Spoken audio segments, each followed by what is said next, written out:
Hi, I'm Jade. And I'm Amal. We're female entrepreneurs and body transformation experts. Welcome back to our latest feature on Stylerunner Health Club, and we're really excited today to bring you our binge eating management tips. We feel like binge eating is something that a lot of people are struggling right now, especially in isolation. So today we're going to provide you guys with a series of tips. Just note that it isn't a one-size-fits-all approach, so take whatever we tell you today, apply it to your lifestyle and see what works best for you.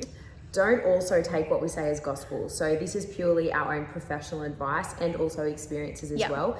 So hopefully you guys can take it and it can benefit you in one way or another. Let's start with our background history and our experience of binge eating. Right. So as females, guys, we totally get it. Like we've had our own encounters with binge eating. And I think I probably experienced it a little bit more prominently than Amal. I would say so. So we have a background in competitive fitness modeling. And for anyone that knows, especially back in the early bodybuilding days, this was an extremely restrictive dieting method that used to get you to stage. So we pretty much had just like a small selection of foods that were in our okay to have basket. And then in terms of like soul food and fun food, most of it was excluded and we didn't have cheat meals. And this ran for like maybe a 16 to 18 week period of time. Yeah, so I guess when we did get the chance to enjoy the foods that we loved, after comp, we actually had no limits. You know, you'd have like one piece of chocolate and one piece of chocolate would lead to the block of chocolate, to a tub of Nutella, to a tub of peanut butter, to a tub of ice cream, to, hey, let's go get burgers and chips. And it was like, we didn't even know what hunger was anymore. We ate beyond that point, and even to the point where we kind of blacked out as well. So I know a lot of you girls listening to this could really relate, and I guess the severeness of it will differ depending on each person. Yeah, so I think in terms of like what defines a binge, I think it's definitely different person to person, but I don't believe it's just, you know, a blowout day or one cheat meal. I think it has a little bit more of a psychological dimension to that, and I think there's a lot of emotion behind eating. I think it's maybe sought to for comfort. I think there might be, you know, some sort of considerations of like, am I able to stop? Do I have any self-control? It's sort of like no self-control. And then I guess the actual practice itself is eating copious amounts of food in one sitting. And for a lot of people, it makes them physically ill. Like I even know for us, like we were little girls when we were competing, you know, we were down to like our goal body weight. We weren't carrying much body fat. And then we were eating all this food when we'd been on such a restricted diet for like 16 to 18 week periods of time. And it's very unnatural for the body. And there's a lot of sickness that comes with it. There's a lot of guilty mental aftermath. It's just, there's two folds to binge eating, and it's definitely very psychological and definitely a very physical practice as well. So here we are today, hopefully to give you guys some tips. Yes, and hopefully be able to assist you with overcoming binge eating. Okay guys, let's go back to our background history. So as Jade mentioned, it was a very restrictive diet. So we found ourselves, you know, falling in the whole binge restrict cycle. For us, Monday to Friday were squeaky clean. You know, we ate 5 foods: fish, green beans, asparagus, sweet potato, oats, and maybe even chicken. And for competitors, we should mention as well, in terms of mentality, you have a really extreme mentality. You're sort of all or nothing. And I think that sort of manifested itself in our binge eating behaviors as well. It was like Monday to Friday, we were so perfect. Like we literally were still on comp prep when we weren't competing. And then come the weekend, it was it would just start off with like something small because we were allowed a cheat meal. So that's the way that the bodybuilding diet that we were doing did operate. So we were on a really clean eating restricted diet from say Monday to Saturday, and then on Sunday you were allowed a cheat meal. So mentally that's kind of how we operated. So once we had, it was here, this is where we came unstuck. So we would have the cheat meal, and then we'd have so much head noise afterwards. We're like, it didn't stop at the cheat meal. Yeah, it didn't stop at the cheat meal. Could we get dessert again? Could we maybe get some snacks from the servo? Could we then maybe get a burger and then dessert again after that? And it was extreme. Like my family would look at us and be like, you guys are crazy. That's not normal. Like you're eating a lot. And you know what the thing was as well? We did sport our bodybuilding physiques while we were doing this for a long period of time. But then the thing is, it just goes on you. Like the weight just creeps up and you're just like, how did this even happen? And then you struggle to take it off because you're still in that binge and restrict cycle. So, you know, I think it's really important to note, and we will provide tips around this, that fat loss and trying to get back into where you were or back to where you started needs to be put on hold until you recover from a binge eating disorder. How much weight did you put on? post-comp? I went from 50 kilos to 60 kilos. And as a short girl, like I only am 158 centimeters, that really showed. I think I put on 12 kilos. Yeah. So I think I went from 58 and I think I got close to 70 again, which for me was just like, it was so scary because you put in all this work, right? And you get to your goal body. And this is, I think, the crux of the issue with a lot of dieters, so to speak, is that you do the hard yards, you're really restrictive, you earn your medal, and then at the end of it, you've got to have some sort of sustainable way of life. And for restrictive dieters like Amal and I, there was just none other than this binge restrict cycle. It was just no way of sustainability at all. And I think it really crept up on us. So then we found flexible dieting. So we became educated on nutrition. So and that changed our lives. Completely. Changed our lives, and then it also gave birth to our beautiful business, Yes, Evolution. yes. So we also facilitate this for others as well. So essentially what flexible dieting recognizes is food as the body does. So not as good or bad, but for its macronutrient value. And if you flick back to our last video, we do give you all the ins and outs on flexible dieting. Intro to flexible dieting. Intro to flexible dieting. But essentially, we went from looking at food as good or bad, yes, no, okay, not okay, save it for your cheat meal or have it on a regular day, to food was numeric. So, and everything made sense because when we were binge eating, so when we're having these episodes on like a 1 to 2 day a week basis, our calories would have been out of this world, so high. Let me put it into perspective for you guys. Your body doesn't recognize the calories that you consume in a day. It's more so in a periodic. So if you eating low calories during the week and then having these big blowouts, you are actually putting yourself in an overall surplus. So that's why you start to pile on the weight. And that's what we didn't understand. It was like, okay, but I'm eating so restrictive and most of the time. Yeah, and then how is my body putting on the weight? And it all made sense because our blowouts were actually putting us into a They're like surplus. counterproductive. Exactly. So then we started to incorporate more balance in our diet through flexible dieting, seeing food as numbers rather than good or bad, and we just worked on our relationship with food. So at this point in time, I would say, and this probably brings us to our first point, our fat loss journey was put at a standstill. And the reason being was you can't build a house without a blueprint. No. And where we were finding ourselves coming unstuck is that we couldn't really stay on track with our goals because we had such a warped mindset when it came to food. We just didn't have a good relationship with it. And I always use this term, making friends with food, is something that we facilitate for our clients. And I think it's really important. I think right now we sort of have like a very mutual platonic relationship with food. It's just sort of like a thing. Like it's fuel and it's fun at the same time. It can be what you want it to be, and at you that eat when you're time. hungry and you stop when you're intuitive full. But it's not something that consumes you. And I would say, coming from a binge eating background to having a healthy relationship with food, that is a huge point of difference. It's not consuming anymore. Let me say though, the journey of repairing a bad relationship with food is far longer than what a fat loss journey is. That took years. So for us to be able to look at food and not be tempted to have it because we knew we could have it at any point was like a really big milestone for us. But that was years in the making. Like I have a lot of people, I post a lot of the food that I eat. I dine out quite frequently, and I have a lot of our clients and just followers that ask, how do you eat that stuff? Like how do you make it fit your day? And still stay and still stay slim. And it's just a matter of having self-control. You know, I'm not ordering, fries and pizza and garlic bread and whatever and eating all of it. I'm having a really small portion. I'm eating enough to what fulfills my hunger and also fits my numbers as well. So that's really important to note, that you need to be working on your relationship with food before you can get to that point and execute, self-control. Yeah, that's a really good point, because I mean, Amal and I have both gone through pretty significant fat loss journeys. Yep. So together we've lost 50 kilos. And I think the important thing to mention is that stayed off for a good couple of years. Oh yeah, and I reckon that's our proudest. Yeah, moment. I think so too, because it is really tempting. Like, we're huge foodies. We love food. Love food. All foods. Yeah.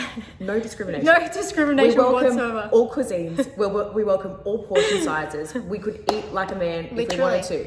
But we don't, because I think for us, the self-control factor is the difference between feeling comfortable in our skin and stepping outside of those comfort zones. So I think while you shouldn't be aiming for fat loss and focusing on instead having a better relationship with food, you also need to be mindful that you do need to exercise a little bit of self-control. Having a good relationship with food doesn't mean having no limits. It does mean having some limits. And to put into perspective for you guys, I know I putting it into perspective Context. so many It's times. important. I do It's this so important. much, but it's important. So, you know, if you're someone that has a bad relationship with food, but find it really easy to diet, come the end of the diet period, you're just going to rebound because you're like, yay, I got there. Yeah. You know, you'll go back to eating like you normally did, and then you'll find it really hard to stay dieting, like stay restricted, and then pile on the weight. Whereas if you work on your relationship with food and then go through a fat loss journey, you'll be able to sustain your results because it's a lifestyle change, because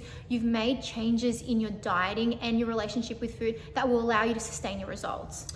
Another thing coming to point two that you guys can do as well is a lot of people, when they do engage in binge eating practices, have sort of like an understanding of an urge. So it's sort of like that feeling of, oh my God, I feel like it's coming on. Yeah. And I really want to eat this. Yeah, and awareness of being tempted as well. So when you start to feel like a ticking time bomb, when you start to sort of notice that coming on, take a moment. Just breathe and have a think. And I know that sounds really sort of like off with the fairies sort of advice, but I'm telling you now, if you don't act impulsively and if you take a moment to remove yourself from the situation, sit back and just sort of like remind yourself of how you'll feel in the aftermath, it can make a huge difference in that split decision. Yeah. Will I, won't I? And you know what, once you do that one quick decision and decide against a binge, it's a really liberating feeling, and it starts that streak. And I'm telling you, that streak is a whole nother momentum in itself. It's like really motivating. I remember when we were going through comp prep, and I definitely struggled because Amal was a little bit fearful of food, whereas I had no fear. There was no fear there. No fear whatsoever. There was no fear. So I sort of like, I think I binged a little more regularly, and I also had definitely a pretty severely poor relationship with food as well. And one thing I did was I downloaded this app which actually clocks your streak. So it counts like your binge free days. Do you know what it's called?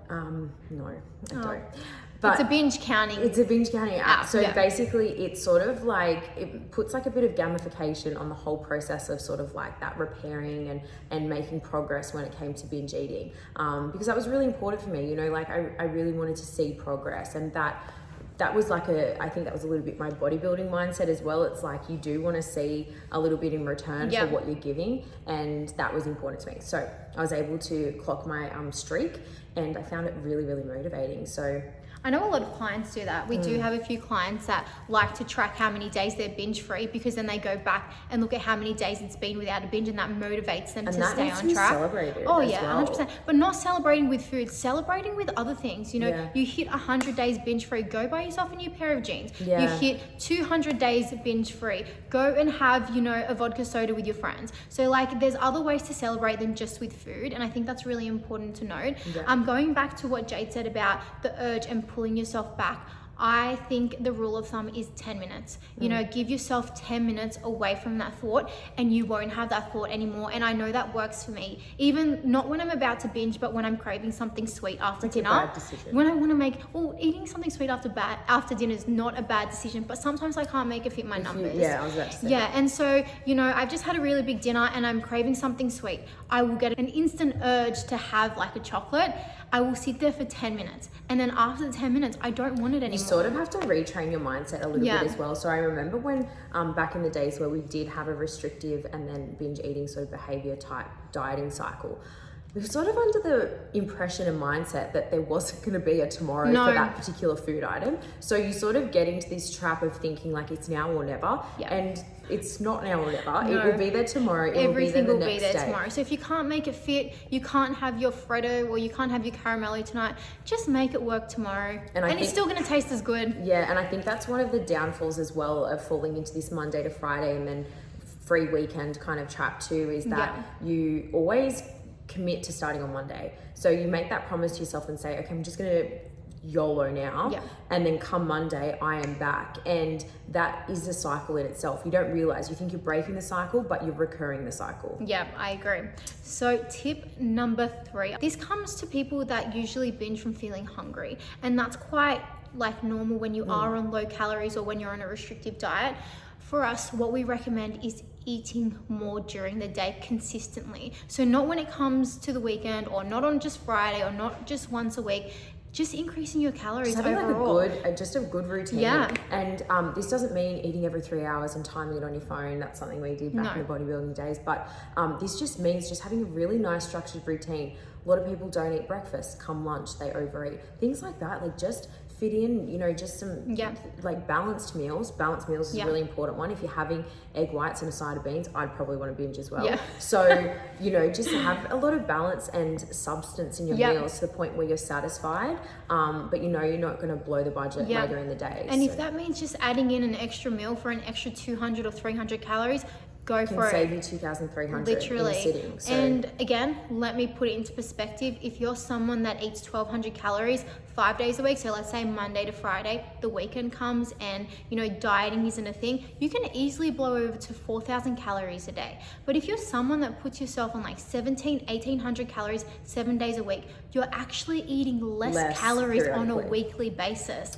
which is so surprising. And let me tell you, when you're a female that's eating 1,700 to 1,800 calories, you do not feel like you need to binge because you can fit so much food. Yeah, and also it's going back to being on the correct numbers for you as well. So if you're someone that's training 6 days a week, you should not be eating 1,200 calories. No one should be eating 1,200 calories. Usually, but I'm just saying, you know, like you need to be proportionate to the activity expenditure that you're doing as well. So if you're eating restrictively and then you're also burning the candle on both ends and you're training excessively, you're a ticking time bomb. You're like really just a ticking time bomb. Yep, I agree. My next point is having a support person and a buddy. So Amal and I have done our entire weight loss journey together. And we still do. We keep each other accountable. We still keep each other accountable, and I feel like when we're both, you know, like even things like you know, photo shoots or where we have to like get into shape, quick, smart and stuff like that, we'll sort of lean on each other and have each other there as support, and also celebrate wins and whatnot. But I think if you're suffering with binge eating and it's really taking over, I think having someone, whether that be a professional or whether that just be a buddy support person, is really important, because you're not alone. Like you're not doing it alone, you're not walking it alone. And when you're experiencing downfalls, you can lean on this person, you can open up to this person, you can be honest. But then as well as that, when you do have those wins, you can celebrate it with someone, because if you're doing it alone, there's just not as... There's a lot of head noise. There's a lot. There's a lot. Yeah, there's a lot of you can go around in circles. I feel like when we were binge eating, I think that was one thing that I really noticed in my mindset. It was just like a lot of this side, that side, like, oh, but you deserve it. Oh, but you're not going to get it. You know, it's a lot of like debacling upstairs. And I think if you experience it with someone, you've got someone to talk to about it, someone that understands. And someone that can keep you accountable as well. I feel like, you know, and Jade did start opening up about her binge eating and started speaking to me about it. And I would remind her of her journey. I would be like, you know, you've achieved this much, you're this close to your goal, like don't give in, let's try and incorporate this or incorporate that. And it really, really, really does help. And it gets to a point where you don't want to let your body down. That's so true. I was about to say, because a lot of people who experience binge eating to quite a severe level, they usually do it in secret. So it's sort of not something that's known to anyone else around them, close family, friends or anything like that. So I think when you open up to someone, it does make it real. It's real. And it's so real. And as soon as you start talking to someone about it, you're sort of accountable to a solution rather than trying to deal with it yourself and kind of not getting anywhere. You can be constantly chasing your tail. Yeah, so that's a good tip. The next tip is drinking enough water. Sometimes you can confuse hunger for dehydration, and that's a huge one. So again, as I said, if you feel hungry, it can lead to a binge. So increasing your water intake is super, super, super important. Our rule of thumb is having 1 liter of water per 20 kilos of body weight. So females, if you're weighing between 60 to 70 kilos, you need to be having at least 3 liters of water, which is like a huge surprise to a lot of people. Yeah, definitely. My next tip is making sure that your environment is sort of reflective of your goals. So if you're looking to, you know, better your binge eating behaviors, and I should say that this doesn't mean going from binging on a recurring basis to not binging at all. This means progressively improving. That might mean reducing the severity of your binges. You need to make sure that your pantry is not a trap and it's not sort of going to set you off or cause these triggers or urges or anything like that. And the people around you are aware as well. So you're sort of setting yourself up for success. So what I would do is make sure in your pantry you don't have things that your constant go-to when you do binge, and instead you sort of opt for maybe pre-packaged foods, like things that are sort of portioned out and they're not sort of like a free-for-all, like a tub of ice cream or a block of chocolate or a box of cereal. And and just momentarily do that until you see some progress in your binge eating behaviors, and then you can slowly reintroduce things, but I would just make sure that your environment is reflective of your goals. I agree.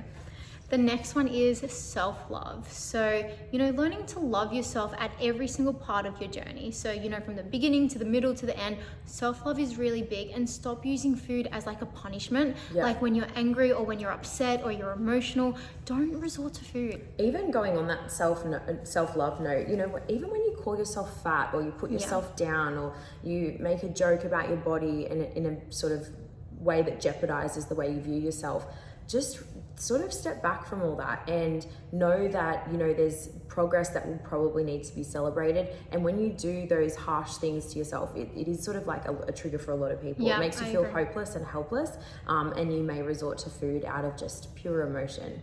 I agree. So love yourself. Love yourself, girls. And I think this is the last tip, but when it comes to feeling the urge to binge, so what to do then? Firstly, take the 10 minutes away from the situation. So pull yourself away and rethink about what you're actually doing, but try and occupy yourself. So like if you feel like you have an urge to binge, go have a bath, go clip your nails, go for a walk, call a friend, go exercise, do something that will get your mind off actually eating. I feel like for binge eating and triggers and whatnot, it's usually twofold for a lot of people. Some people just have a really restrictive diet and subsequent poor relationship with food. And then some people just generally, are in an environment where they might be, and this happens a lot because of isolation, but working from home and the temptation's there, and they might just be bored. So if you are bored, definitely take yourself out of the situation. Make sure you're occupying yourself and sort of taking your mind off potentially derailing. Because once you stop thinking about it, trust me, you don't even think about going back there and binging. So just take your mind off it, and it can definitely stop a binge from happening. I feel like we had 20 minutes, but we needed about 20 years to talk about binge eating. It's a really sort of emotionally... there's a lot of emotional triggers when it comes to binge eating, and as females and as people that have experienced it, we totally get it. And girls, don't put pressure on yourself. Don't be constantly thinking how far you have to go.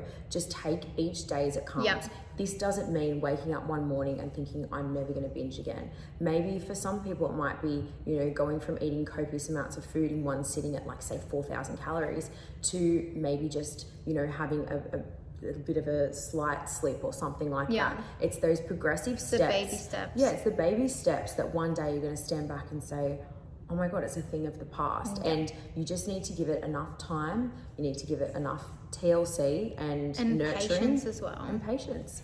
And basically it all stems down to your relationship with yourself, your body and food. And that's something that can be repaired over time if you give it enough of those things. I agree. So remember, girls, aim to work on a better relationship with food rather than fat loss to start with. And then once you do build that good relationship with food, you can achieve any type of transformation goal and you will not go back. So like rebound will not be a thing. Yeah.